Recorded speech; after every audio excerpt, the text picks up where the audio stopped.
Introspection. Définition du Larousse. Observation méthodique par le sujet lui-même de ses états de conscience et de sa vie intérieure. Explorez le monde de l'épanouissement personnel et professionnel avec mon tout nouveau podcast Parlons Introspection. Je suis Véronique Milhomme, coach numérologue passionnée. Avec ce podcast, des cas pratiques, des témoignages, des conseils et des points de vue personnels seront distillés au fil des épisodes. Rejoignez-moi pour une expérience de podcast unique, comme vous, et je l'espère, inoubliable. C'est parti!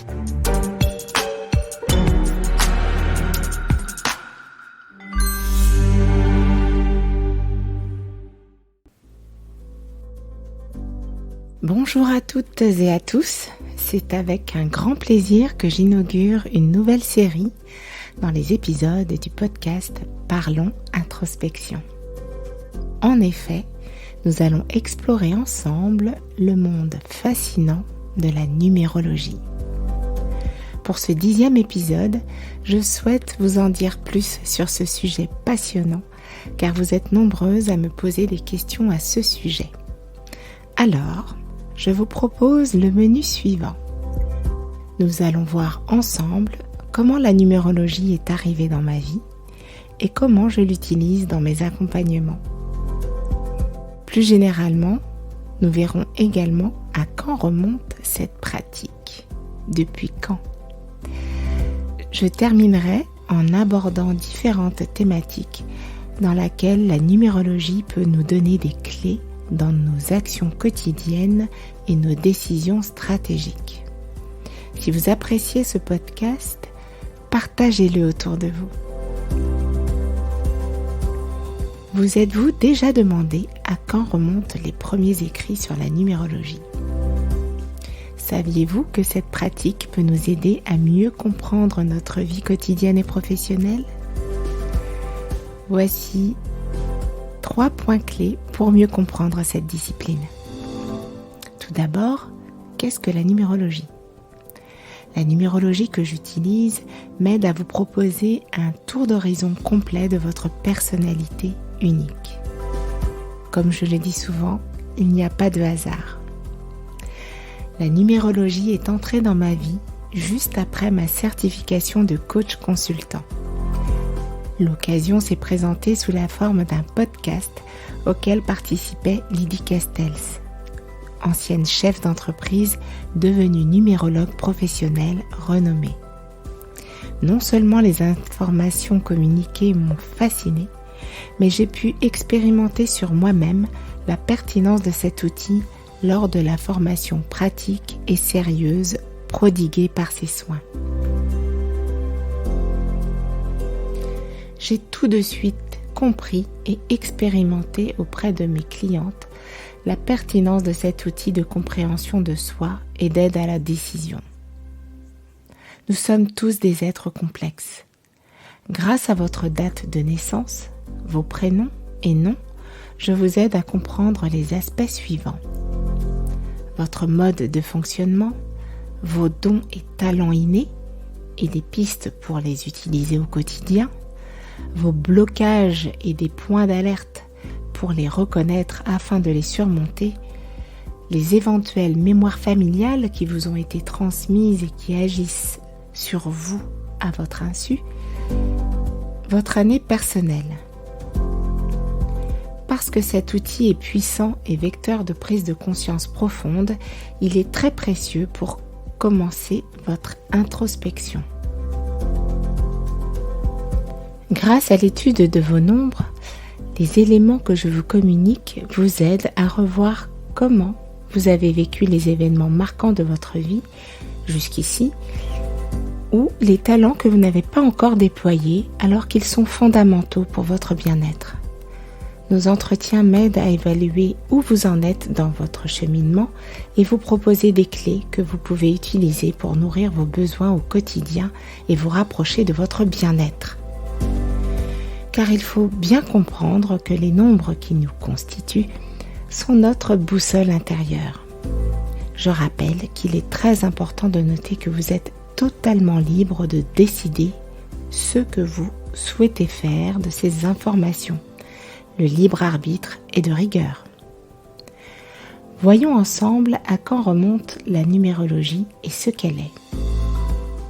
Les premiers écrits connus sur la numérologie remontent à l'Antiquité avec des traces en Égypte, en Grèce et en Chine. Les nombres étaient considérés comme étant des symboles sacrés. En Occident, elle remonte à l'époque de Pythagore, il y a plus de 2000 ans, puisque ce mathématicien, philosophe et maître de sagesse grec serait né aux environs de 580 avant Jésus-Christ. Vos souvenirs d'école vous ramèneront certainement à son célèbre théorème. Si vous souhaitez en savoir plus, je vous mets les références du site Futura dans les notes de cet épisode. Pour en revenir à la numérologie, une citation que l'on attribue à Pythagore est « Les nombres gouvernent le monde ». Si l'on prend le temps d'y réfléchir, on constate aujourd'hui que les nombres sont en effet partout. Ils constituent même notre existence sociale. Nous avons un numéro de sécurité sociale.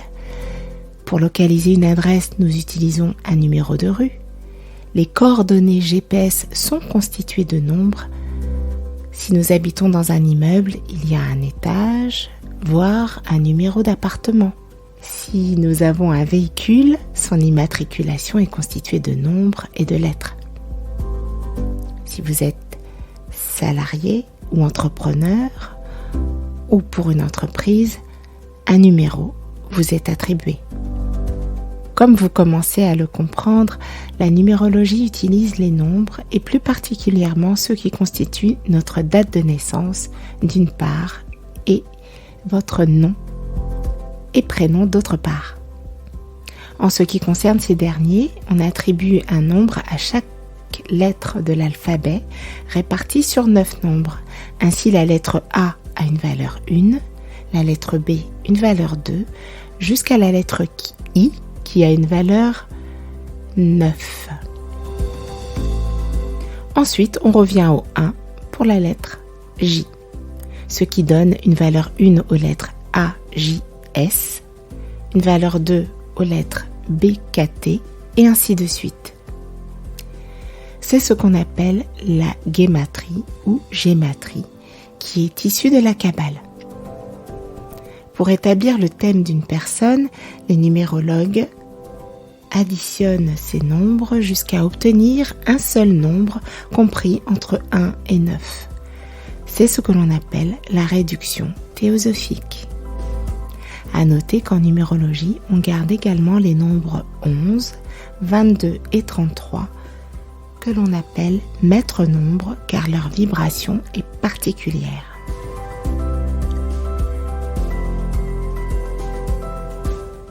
Comment la numérologie peut être utile au quotidien? Le premier volet de la numérologie est de nous aider à nous comprendre, ce qui est particulièrement précieux pour la connaissance de soi et donc de l'introspection. L'objectif de cette démarche est triple. Lorsque l'on sait qui l'on est, il est plus facile d'être en paix avec soi-même et avec les autres, de mettre en place des stratégies qui vont nous aider à nourrir nos besoins au quotidien et nous permettre de maintenir notre motivation et notre énergie. Enfin, de nous orienter vers des activités plus en phase avec la personne que nous sommes. Le deuxième volet a trait à ce que l'on appelle la temporalité, c'est-à-dire la période de vie où l'on se trouve et notre année personnelle. L'invitation est de prendre les informations communiquées comme étant une météo personnelle afin d'avoir une vue stratégique sur vos actions. Vous êtes en été et vous souhaitez faire du ski? Pourquoi pas? Mais vous saurez que les conditions extérieures ne seront pas les meilleures pour cela, en tout cas dans l'hémisphère nord. La numérologie peut donc vous servir de boussole ou vous donner des tendances qui vous permettront de décider quel est le meilleur moment pour agir ou vous reposer, car nous fonctionnons tous de façon cyclique avec des périodes de grande énergie et d'autres périodes où il serait plus sage de se reposer. J'ai une question pour vous. Que faites-vous lorsque votre téléphone portable est déchargé ? J'imagine que vous le posez et le branchez pour le recharger. Qu'en est-il pour vous lorsque vous êtes fatigué ? J'espère que vous avez apprécié le parcours de cette discipline fascinante et que vous continuerez à explorer le monde des nombres avec curiosité et enthousiasme. La prochaine fois, nous verrons ensemble ce qu'évoquent les vibrations de cette nouvelle année 2024. Vous souhaitez en savoir plus ? Vous trouverez l'adresse de mon site internet dans les notes de l'épisode et toutes les informations pour me joindre. Si vous avez aimé le contenu de ce podcast, likez, partagez cet épisode, cela m'aide à le faire connaître et cela m'encourage. Et abonnez-vous pour rester informé de la mise en ligne des nouveaux épisodes hebdomadaires. Je vous dis à bientôt pour un prochain épisode de Parlons Introspection. Le podcast se termine. Merci d'avoir écouté jusqu'ici. Dites-moi s'il vous a plu en vous abonnant dès maintenant sur votre plateforme d'écoute préférée pour être informé des épisodes à venir. Partagez-le autour de vous. Plusieurs solutions s'offrent à vous pour m'envoyer vos commentaires et questions sur Spotify, Apple Podcast, via l'adresse email veronique@parlonsintrospection.fr ou mon site web catalysonsvosatouts.com ou sur mon compte LinkedIn Véronique Milon. Enrichissons ensemble ce podcast Parlons Introspection avec vos idées et mes apports. Je vous remercie pour votre fidélité et je vous dis à très vite pour de nouveaux contenus. Vous pouvez maintenant reprendre en douceur vos activités.